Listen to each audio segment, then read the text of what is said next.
Happy Friday, everybody. Josh here with On the Wrong Lead. Another episode of You've Gotta Be Sha Tinning Me. I'm joined as always by Mr. Matt Carlson. Matt, how you doing, my friend? I'm doing all right. I'm on a bit of a losing streak, so I did what any person would do on a losing streak. I ordered $300 worth of beer off the internet. So well, hopefully we get the luck changed a little bit here. But What yeah, did you order? Cantillon had a sale going on. They had one of their drops, and surprisingly, so Cantillon used to be very hard to get. Like when they do their releases, they do them like once every 6 months or so. And I kind of figured, hey, like, the economy's kind of in the tank. No one's drinking, lambics anymore. Like, it's going to be easy. I'm just going to, smooth right in and get it. And it brought me back like 10 or so years trying to refresh the page, get in, And so the beer itself is like, $120 for 6 bottles. And it's high-end stuff. It's stuff you can't get around here. So I'm like, all right, cool. But then to ship it is another like $180 because of all Jeez. the, costs and tariffs and all. So, 6 bottles of beer for $300 is good. So I got to win today. If I Oh, don't hit on man. this card, then I'm out double. But at least the beer will be I good. was with you on the 6 beers being $120. It's like, oh yeah, that of course. And then I That's figured that normal. I figured that you ordered 12 beers, and that's why it was $300. So I'm splitting the shipping with a buddy. I had a college buddy that also got a 6 pack in, so we are splitting the cost. So I don't know what the final is going to be on that, but eh, it's not going to be cheap. So it'll taste good though. Yeah. So what's funny is last weekend I went to a beer festival at Goose Island. So they have done a yearly festival for the last couple of years called Prop Day, and basically they release Bourbon County Stout Black Friday every year, and they make one variant specific for Chicago. Matt, I think you were my Secret Santa. Was it last year? I believe so, if not two And years I ago. and I sent you a I sent you. Oh, it was 2 years ago because last year I believe, yeah. So I sent you a bottle in that light blue Chicago box, and yeah, I think that one was the Jungle Bird variant, which I think was That it from like was. 3 years ago. Very good. Uh, I really enjoy it. I still think I have a couple bottles of it. But basically, you go and the tickets aren't cheap. I want to say they're between 130 $150 a person. But you get two bottles of prop, which is the variant, they're the Chicago only variant, and then you get two other variant bottles. You get a glass and you get entry into it. I mean, those bottles are probably $30 a piece retail at this point. So you're basically walking home with $100 in beer. So it really, like, the fest comes out to like 20 to $30. You get to sample everything. You get to do all that. So we did that last weekend, and they give you they give you 5 tokens, and they give you a pour of original to when you walk in. So you basically get 6 samples. However, there are numerous ways, uh, there are numerous places that just don't take a token from you. One of them is the mystery pour. So it's a line. You walk in and they have just a mystery pour. Well, this year there were there was one line, but there were two people handing out beer. So you would leave there double fisting. And so this year, we went in with a plan. So last year, I will can safely say last year got out of control. It you As know beer festivals can do. I mean, it's these things happen. and not out of control in like someone's gonna do something stupid or something, like, I mean, like, my friends, my wife, myself, like, we're not those kinds of drunks. But I remember, talking to my wife, and she says that like remembers somehow going to order food, and I don't remember if it was her or the nachos that teleported, but one of them teleported. And my one buddy, just the entire time after we left, was just like this.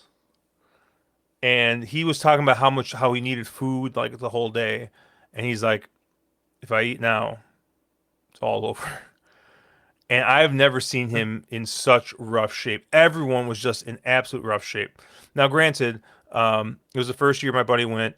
First thing we did is we cracked open a train beer. So the commuter rail here in Chicago allows you to drink on it. So we cracked open a VSOJ, which is a Revolution, like super hard to find beer. That's a really, really high alcohol. And so we split that. And we started with that. We didn't eat, and I think my wife and I might have had a bagel. I think my wife might have brought a bagel on the train if I remember correctly. And so it was so this time we got there a little early. We got a proper breakfast in us, and we told ourselves there's a limit to the amount of free pours we're going to get. My wife did a much better job, I think, policing herself on that than I did. But I still left feeling all right. You remember leaving. That's I the remember important leaving. part, right? Yeah, Yeah. we went to Cruz Blanca, which is a another brewery. We had a beer there. Got tacos, and we had a good time. Um, but yeah, we were in decent shape. My buddy Jeff, he got out of there early because I think he knew what was happening, and his cousin was there, so he got out of there early. My other friend Matt, who I've told many stories of him. He's my buddy from Louisville, and he had a friend meet us there because he bought two tickets, thinking that either his wife or someone else would go. And like he basically is like, "Well, looks like I got double the samples." But turns out one of his buddies was able to actually meet up with him, and they probably left about 15 they probably left about 20, 30 minutes before we did. Now he was a different story because he went to an Irish bar, and I think he said he proceeded to crush about 5 shots and like 4 Guinnesses. So he had a night, but he was walking distance from his place at that point. So I mean, good on Matt that he can still do that. But we were we teetered, we were right at the edge. All that being said, they had these like VIP tickets that was an hour early entry, and you got an extra special bottle of beer called King Henry the second. Long many years ago, they brewed a barley wine called King Henry that was just like impossible to find. And you talk to anybody, it's probably one of the best barley wines ever made. And it they kind of like did like a second second version of this. Excuse me. Woo. Anyways, so they're doing a second version of this, and I'm like, people aren't into beer anymore. It's gonna be easy to get. We had like three guys, no, four people on right at the time that they launched tickets to buy these Royal Access tickets. They were like an extra $40. So like they were priced perfectly right. Like it was basically like they were charging you for the bottle of King Yeah. Henry. Just get the bottle. And wouldn't you know it, those things sold out in seconds. I believe they said 3 seconds. They sold out. And Goose Island claims that no bots got the tickets. I mean, that's what they said. Sure. So, needless to say, we didn't get it. So then they're doing their regular allocation release. And now it's tough because that allocation is like $200, $230. We've already spent $140 on what basically amounts to about half an allocation. And it's all the expensive beers minus King Henry. And so I just couldn't do it. And it was funny because my wife was even like, I was going to get it for you for Christmas. She's like, but then I saw the price and we just spent all that money at the fest. She's like, like I I couldn't justify it. And I'm like, I don't blame you. I was like, that's a lot. I at this point, right? Like we have enough. Like I just want like a 4 pack of regular because now it's going to be in 4 packs, 10-ounce bottles. So 4 10-ounce bottles, which I think is smart. It's more doable for the solo dome. As someone Yeah. who killed a Bourbon County Bananas Foster on the live stream last week, which was a disaster for many reasons, but that was one of them. Because 22 ounces is a lot to get through by yourself, especially at Yeah, 2 in the morning. for But sure. I bust those out for game night, because 4 people split one of those is much easier than one. But just want one of those. And I got the other bottles. I just want to get a bottle of King Henry. So I think on Black Friday we're gonna try and go to the brew pub and see if we can buy a bottle. If not, they said that they're gonna have it at least on draft. So at least if I can try it, I'll be happy. I was hoping I yeah, was hoping that they would at least have it at prop day, but they didn't. And anyways, that's been our beer recap. I actually probably should have I should have wrapped this up early because I'm playing in a men's volleyball tournament tomorrow morning. And I believe someone said we have to be there by like 7:45 in the oh, morning, ooh, and it's an hour for me. So it's gonna be a rough day. Um, I'm cheating in the over 40 league. I got a tournament exemption to play as a 39-year-old in this over 40 league. But you'll get a kick out of this.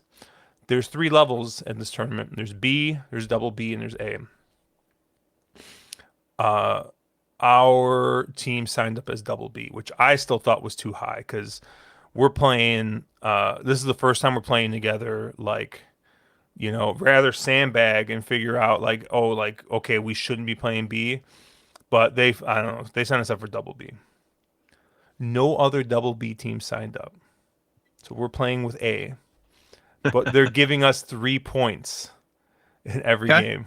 okay. So I'm like, I'm on this like weird. I got this weird like suspicion. Like I just hope that they actually are A teams and like we're getting like battered and we need the 3 points because I'm gonna feel real bad if these are all guys that are like our level and we're basically like getting 3 points and playing the same. Like it's gonna feel real bad. It's gonna be like I'm gonna feel like you ever see that video of those guys like going to pick up like the trophy at one of those golf scrambles Yeah, and they're like yeah, announcing the scores and these guys go up and you're like that guy can't even swing a golf club. What are you talking about? Like I feel like that's going to be us. Right? We just sandbagged our way to win this tournament, but it should be good. It should be fun. I'm just like not a morning person. I don't know unless it's for work. I don't think or flying to Vegas. I don't think I ever wake up before like 8 ever. So tomorrow I'll probably have to get up at around 6:15, hop in the shower real quick, get dressed, and drive up. But you'll be all right. You'll make it work. we'll make it work. And you know who else is going to make it work? Is going to be the number one romantic warrior in the Bach Jockey Club Cup here, 2,000 meters, Group 2 here. Look, I don't know how much money I'm going to have in this late pick three. This does not look like a lucrative pick three because if Romantic Warrior doesn't win this, I don't know. I mean, I guess you could see like maybe Voyage Bubble, but I think you're not going to get the right price to kind of bet Voyage Bubble here. I don't think. I don't know. Uh, I think this sequence is pretty much a no bet. But if I were to back anybody in this race, it's gonna be Romantic Warrior. I mean, I don't know how much there is really for us to say about this horse. I mean, this is a horse that obviously won, has won basically anything and everything here in Hong Kong. Went to the UAE, uh, won there, and then they they tried the Saudi Cup and finished second in the Forever Young in that race. And I remember, uh, was it the? It was the Saudi Cup, right? I Yeah. always get the races mixed up. And he did that on dirt, um, and then came back to the turf and finished second by a nose. I mean, like, just completely unlucky. I think, and like he could have won both those races. I think. Um, Getting back to 2,000 meters, which is I think what he wants to do. Back here, Hong Kong, off the long layoff. J Mac aboard, even though he's 0 for 19. Um, yeah, I have a hard time getting around Romantic Warrior here. But what did you think? Yeah, about the same, right? I mean, it's a two horse race, if that. I mean, maybe it's a 1.5 horse race, but I mean, Voyage Bubble is probably the only horse that could sniff Romantic Warrior, and you need to get an excuse for Romantic Warrior of like maybe the layoff's going to impact him, maybe he's still not right after that dirt race and never gets back to form. I don't know. I mean, Forever Young obviously came back pretty well after that race too, but like that next out, they both bounced, so you're willing to kind of toss the last out effort and just say, look, it's they were all out that race two back on the dirt, and kind of both ended up paying for it in you know that next out. So look, I mean, yeah, maybe the layoff's a concern. I don't know what price you get. I mean, Romantic Warrior is going to be super short, but Voyage Bubble, to your point, is going to be short too because there's really nothing else in this field that even can sniff these two horses, and so it's going to be J Mac versus Zach.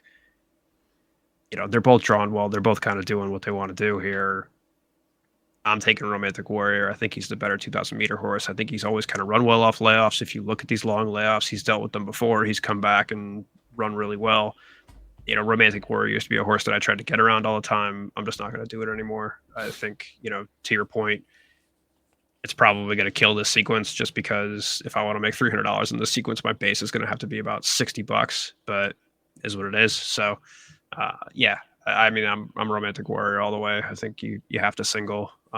If you like Voyage Bubble, I don't think you can play both through here unless you really have an opinion in the next two races. But a spoiler, I don't think the next two races kind of provide much better opportunity either. So Yeah, we'll move on to race 9, the block credit card handicap, 1,200 meters. We got some class 3 racing here. Where did you land here?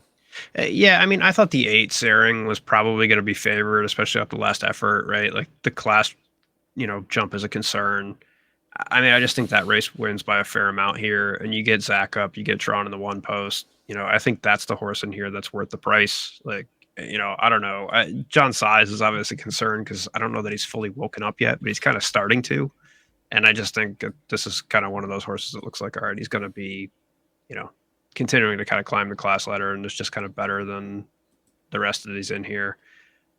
I thought the 3 Star Rise had a chance, but I also thought like that's the other horse that's going to take money in here, and just I don't know. I didn't want to bet both, and I also think right like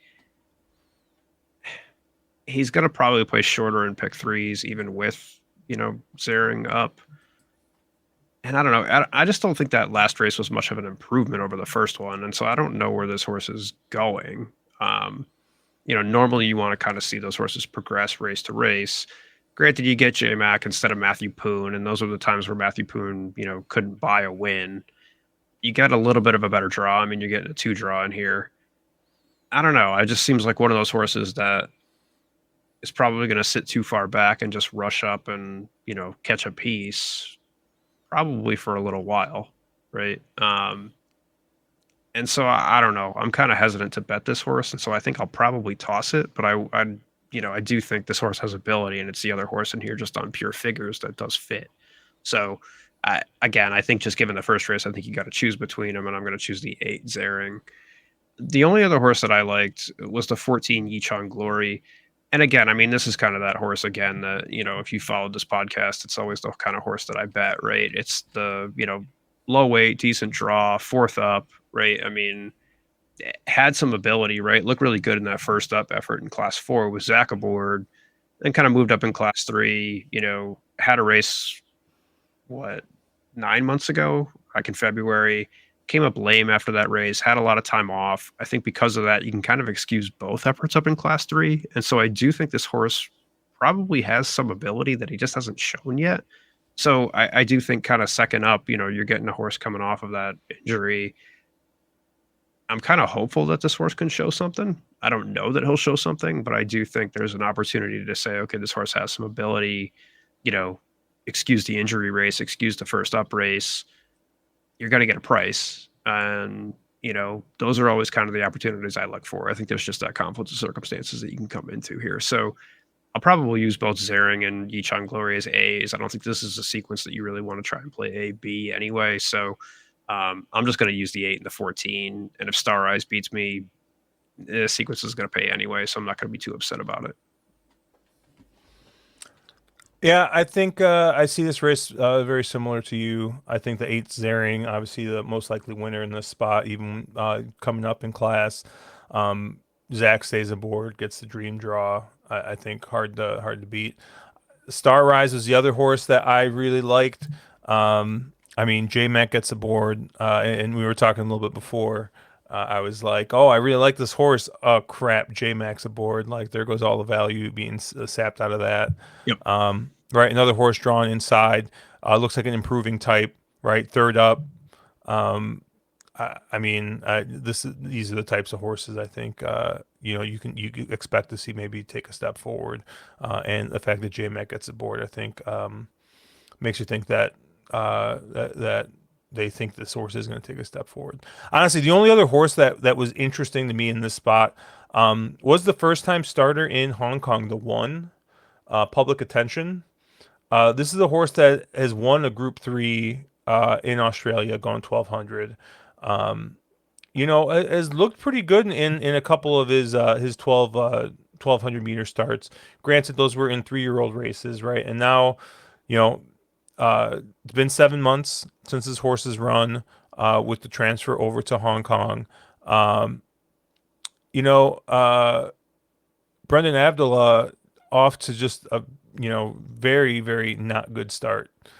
He's got 5 wins to start this meet, and you know, a lot of questions there. But I mean, J Max also 0 for 19, so I think a lot of people are maybe not off to the best of starts here.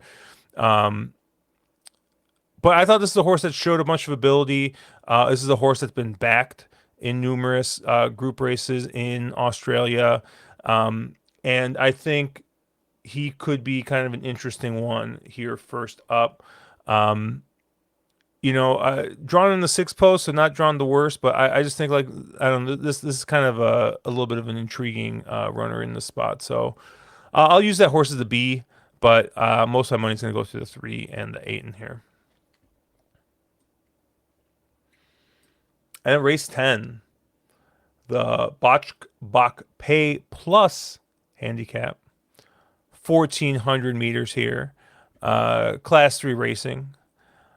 And I was really, I mean, I'm gonna just assume that this 3 horse everyone star is gonna take all the money in the world.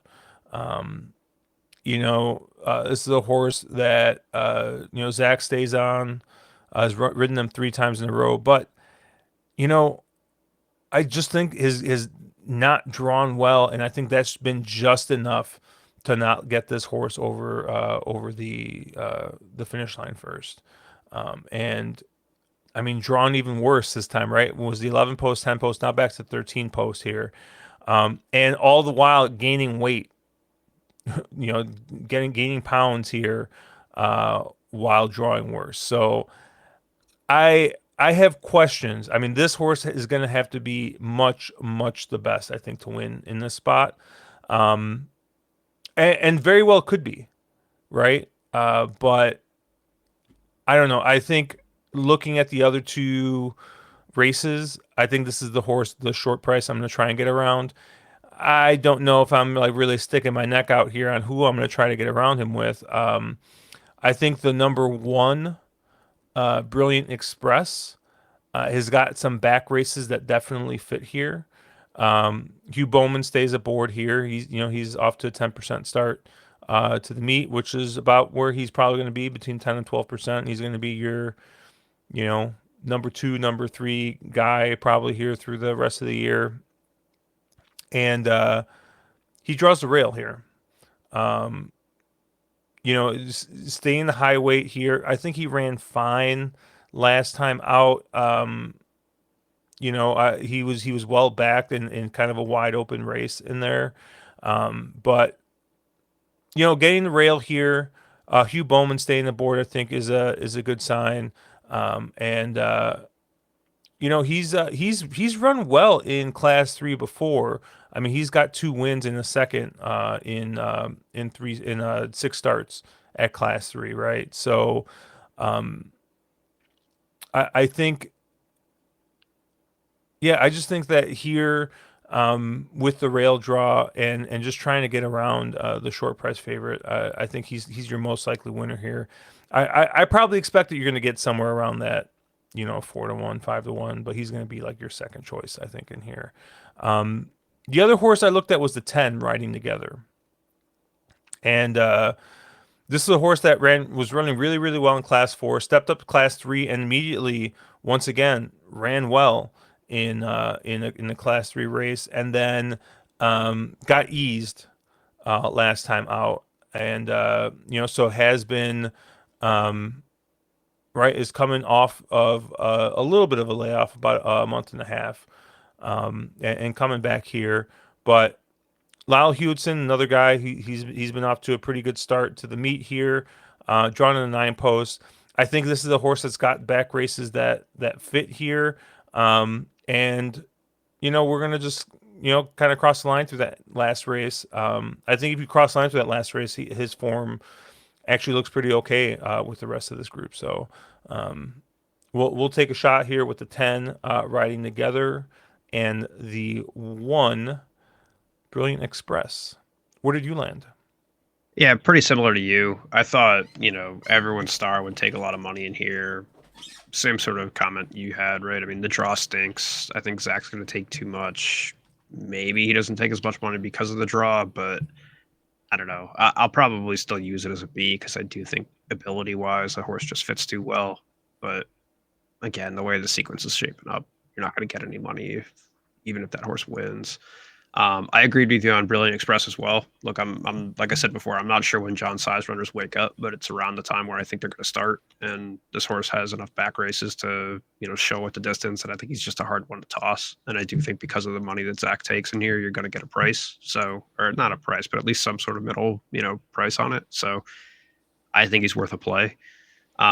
The horse that I really wanted in here, I think, was the 2 Anode, and most of that was just based on the draw. Like he finally sort of gets a draw in here, right? If you look, like his draws career wise, like the first race he won off in the 1 post, but since then he's had draws of what, like starting from the last race 13, 9, 14, 13, 12. So seven's not the best post in the world, but it's better than 13, 14, and 12, right? So that's ideal. Plus, Richard Kingscote's been riding this horse since J Mac rode him first up, and Richard Kingscote has not been a great jockey here. Not that J Mac's been great the past 2 weeks. Maybe you saw my image I posted on Twitter and got nervous, but um, he's got to be an upgrade over Richard Kingscote. So I think Anode is probably the horse that I'm going to lay most of my money through in this race, just given the fact that he kind of gets a draw and he finally gets probably the right field in here. Um, but I will use the 1 and the 3 as well. Probably not like me to take the 3 high weights in a race all that often, but I just think these 3 horses have more ability than the other horses kind of moving up from Class 4.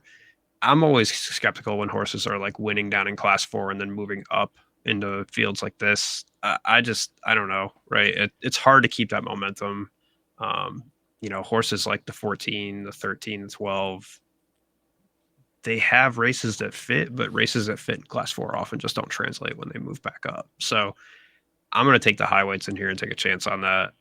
And again, I think it's one of those races that you probably would spread if you had other opinions in other races. I just don't think this is a sequence where you want to get too spready. So I'm just going to take the 3 high weights, and again, if I'm live to it, we'll see what it pays. All right, and where'd you go for your bonus race? I went to race 6. I went to the stakes. And I feel like I'm starting to sound like Linus and like Charlie Brown and the Great Pumpkin here, but like I do think Kai Ying Rising, if he's ever going to be vulnerable, is vulnerable Hmm. in the spot.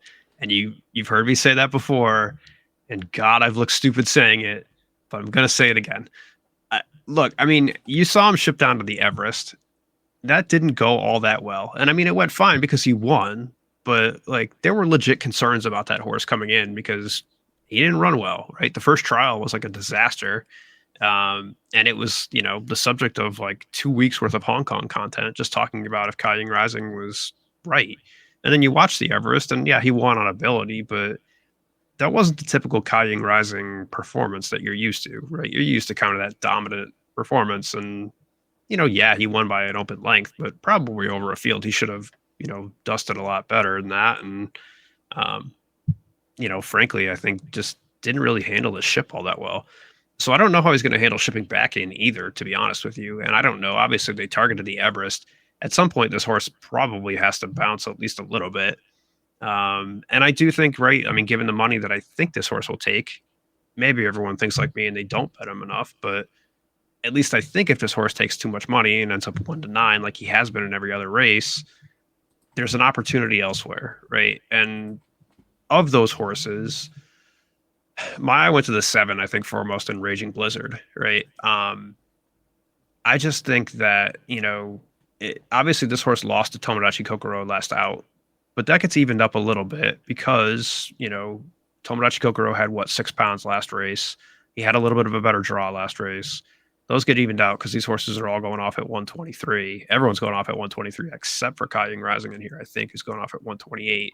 So I think the 6 pounds, the better draw, I think those things add up. And I think, because people are going to see, hey, Tomodachi Kokoro is kind of the hot horse, and I'm still skeptical of a horse that can get that hot at like, what, 7 years old, to just all of a sudden start finding races and move up from class 3 into like a group rated horse. It's weird to me that this is happening, but I think at some point that horse comes back to earth. And I think Raging Blizzard is probably the horse that if it does, he can inherit some price. So again, probably laying a lot on this card that John Size is going to magically wake up and, start doing well.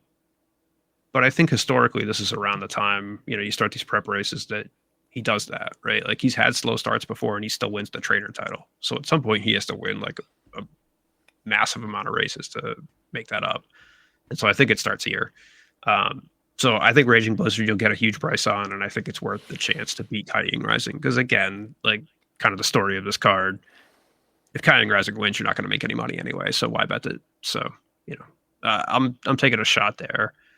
I'll probably still have money on like Tomodachi Kokoro. I'll probably still have money on the 3 as well in here, and I think it's worth spreading to probably get around that if I can connect it somewhere. But just win bet wise, I think Raging Blizzard's where I want to go. If Lucky Sway Ness didn't ship to Japan, I would have been much, much more interested in him. Yeah, same. I just don't know how he's gonna come. He not only did he throw a dud over there, but I don't know how he's gonna take the ship back. And honestly, I think that's kind of the big thing with Kiting Rising, right? The ship back. What is that gonna look like? So You've oh, go ahead. you've seen it ruin like horses' careers, right? I mean, who's the Mugen, right? Mugen shipped to Japan and like ran a dud, and then just hasn't run a race since, right? Like just has never recovered from that. And I'm not saying that's going to happen to either of these horses in Lucky Sweetness or Kiting Rising, but it's always a concern, right? I mean, shipping's hard, especially for horses out of Hong Kong that just have never had to do it. So Yeah, I thought a horse like Fast Network was also a little interesting in here. yeah, But I just think he's drawn well in here. Last time in that Tomodachi Kokoro race, um, he doesn't want to be that far back. And I think that was just because of the draw, right? He was drawn so far wide, like that was really his only option.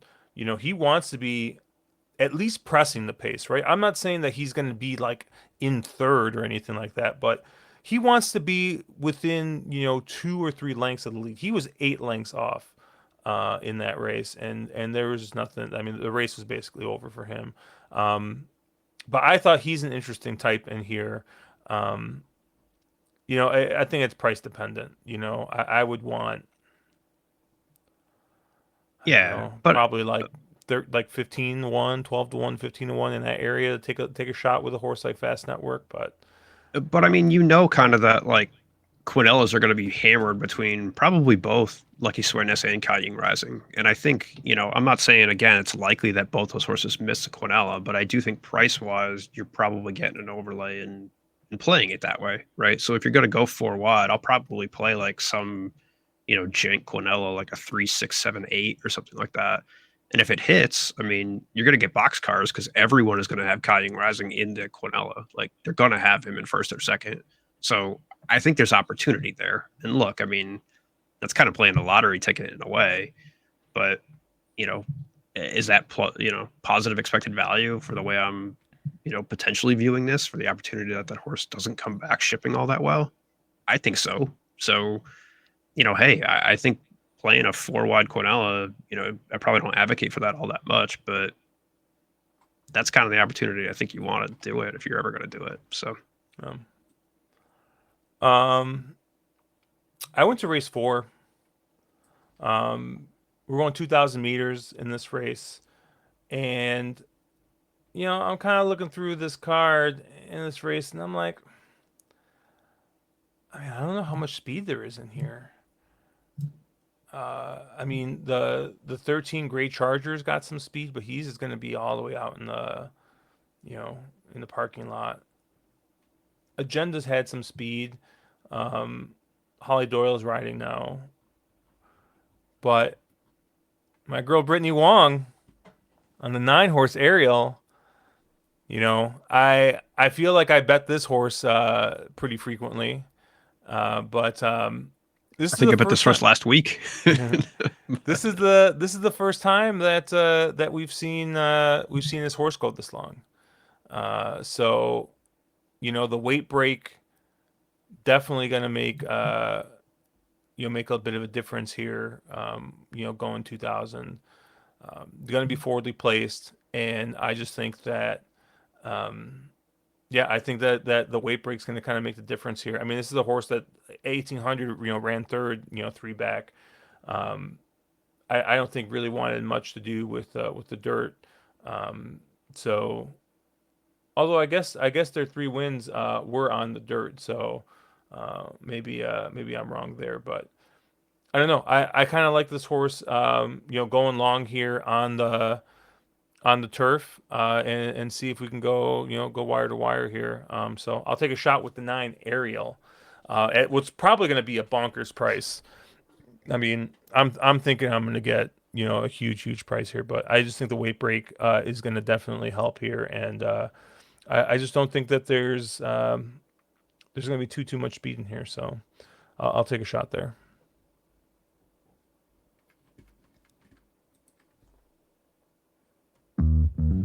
That's going to do it for us here on You've Got to Be Sha Tinning Me.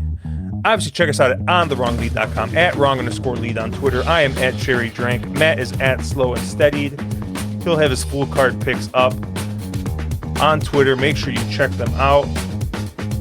Obviously, check out Drank and Champagne, even though we already talked about the late pick 3 that happened today. I almost had it. I had a single in the second leg, and that damn 2. Just ran out of steam, but we almost got there. Have a good weekend, guys. And if we don't talk to you, have a happy Thanksgiving. See ya.